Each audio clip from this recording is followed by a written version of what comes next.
Hi ಎಲ್ಲರಿಗೂ ನಮಸ್ಕಾರ. ನಮ್ಮ ಮೈಸೂರು ವೆಜ್ ಚಾನಲ್ಗೆ ನಿಮ್ಮೆಲ್ಲರಿಗೂ ಸ್ವಾಗತ. ಇವತ್ತಿನ ನಮ್ಮ ರೆಸಿಪಿ ಬೀಟ್ರೋಟ್ ಡ್ರೈ ಪಲ್ಯ.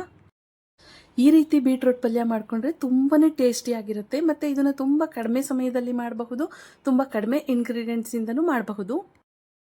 ಚಪಾತಿ ಮತ್ತು ದೋಸೆ ಜೊತೆಗೆ ಒಳ್ಳೆ ಕಾಂಬಿನೇಷನ್. ಹಾಗೆ ಇದನ್ನು ಊಟದ ಜೊತೆಗೂ ಕೂಡ ಸೈಡ್ ಡಿಶ್ ಆಗಿ ತಿನ್ನಬಹುದು.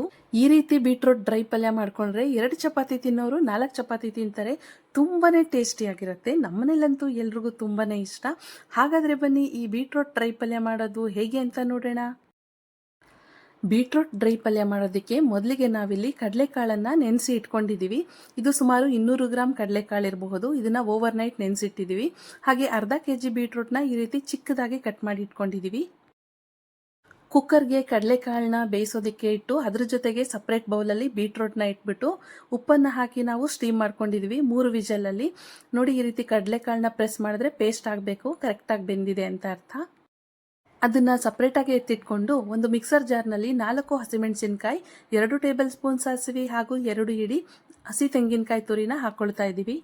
ಇದಕ್ಕೆ ಸ್ವಲ್ಪನೇ ನೀರು ಹಾಕ್ಕೊಂಡು ಈ ರೀತಿ ತರಿತರಿಯಾಗಿ ರುಬ್ಕೊಳ್ಬೇಕು. ಇದನ್ನು ತುಂಬ ಪೇಸ್ಟ್ ಮಾಡಬೇಕು ಅಂತ ಏನಿಲ್ಲ. ಈಗ ಒಂದು ಪಾನ್ನಲ್ಲಿ ಒಗ್ಗರಣೆಗೆ ಬೇಕಾಗಿರೋಷ್ಟು ಎಣ್ಣೆನ ಹಾಕ್ಕೊಂಡು, ಎಣ್ಣೆ ಬಿಸಿಯಾದ ನಂತರ 1 ಟೇಬಲ್ ಸ್ಪೂನ್ ಸಾಸಿವೆನ ಹಾಕ್ಕೊಂಡು, ಸಾಸಿವೆ ಸಿಡಿದ ನಂತರ ಬಾಯ್ಲ್ ಮಾಡಿ ಇಟ್ಕೊಂಡಿರುವಂತಹ ಕಡಲೆಕಾಳು ಮತ್ತು ಬೀಟ್ರೋಟನ್ನು ನೀರು ಸಮೇತ ಹಾಕ್ಕೊಳ್ತಾ ಇದ್ದೀವಿ.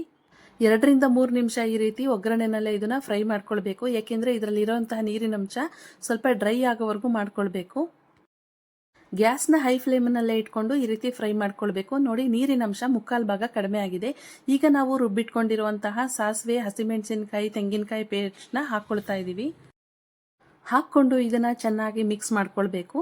ಮಿಕ್ಸ್ ಮಾಡ್ಕೊಂಡ ನಂತರ ರುಚಿಗೆ ತಕ್ಕಷ್ಟು ಉಪ್ಪನ್ನು ಹಾಕ್ಕೊಳ್ತಾ ಇದ್ದೀವಿ. ನಾವು ಮೊದಲೇ ಬೀಟ್ರೋಟ್ ಮತ್ತು ಕಡಲೆಕಾಳನ್ನ ಬೇಯಿಸ್ಕೊಳ್ಳುವಾಗ ಉಪ್ಪು ಹಾಕ್ಕೊಂಡು ಬೇಯಿಸ್ಕೊಂಡಿದ್ವಿ. ಈಗ ರುಚಿಗೆ ಎಷ್ಟು ಬೇಕೋ ಅಷ್ಟು ಮಾತ್ರ ಉಪ್ಪನ್ನು ಹಾಕ್ಕೊಂಡು ಮತ್ತೆ ಒಂದು ಮಿಕ್ಸ್ ಕೊಡೋಣ. ಮಿಕ್ಸ್ ಮಾಡ್ಕೊಳ್ತಾ ಘಮ ಅಂತ ಪರಿಮಳ ಬರುತ್ತೆ. ನೋಡಿ, ಈಗ ನೀರಿನ ಅಂಶ ಎಲ್ಲ ಕಂಪ್ಲೀಟ್ ಆಗಿ ಡ್ರೈ ಆಗಿದೆ. ಈ ಸಮಯದಲ್ಲಿ ಅರ್ಧ ಕಟ್ಟು ಕೊತ್ತಂಬರಿ ಸೊಪ್ಪನ್ನು ಚಿಕ್ಕದಾಗಿ ಕಟ್ ಮಾಡಿಕೊಂಡು ಹಾಕ್ಕೊಳ್ಬೇಕು. ಇದನ್ನು ಮಿಕ್ಸ್ ಮಾಡಿಕೊಂಡು ಗ್ಯಾಸ್ನ ಆಫ್ ಮಾಡಿಕೊಂಡ್ರೆ ಆಯಿತು. ರುಚಿಯಾಗಿರುವಂತಹ ಬೀಟ್ರೋಟ್ ಡ್ರೈ ಪಲ್ಯ ರೆಡಿ. ಇನ್ಸ್ಟಂಟ್ ಆಗಿ ತುಂಬ ಕಡಿಮೆ ಸಮಯದಲ್ಲಿ ರೆಡಿಯಾಗುವಂತಹ ಬೀಟ್ರೋಟ್ ಡ್ರೈ ಪಲ್ಯ ಇದು. ಇದನ್ನು ನಾವು ಚಪಾತಿ ಜೊತೆ ಸರ್ವ್ ಮಾಡ್ಕೊಳ್ತಾ ಇದ್ದೀವಿ. ರುಚಿನೂ ತುಂಬ ಅದ್ಭುತವಾಗಿದೆ. ಊಟದ ಜೊತೆಗೆ ಸೈಡ್ ಡಿಶ್ ಆಗು ತಿನ್ಬೋದು ಅಥವಾ ಚಪಾತಿ ದೋಸೆ ಜೊತೆಗೂ ಇದನ್ನ ಕಾಂಬಿನೇಷನ್ ಆಗಿ ತಿನ್ನಬಹುದು. ಈ ರೆಸಿಪಿ ನಿಮಗೆ ಇಷ್ಟ ಆಗಿದ್ರೆ ನಮ್ಮ ಚಾನಲ್ನ ಲೈಕ್ ಮಾಡಿ, ಶೇರ್ ಮಾಡಿ, ಸಬ್ಸ್ಕ್ರೈಬ್ ಮಾಡಿ, ಪಕ್ಕದಲ್ಲಿರುವಂತಹ ಬೆಲ್ ಐಕನ್ ಅನ್ನು ಕ್ಲಿಕ್ ಮಾಡಿ. Thank you.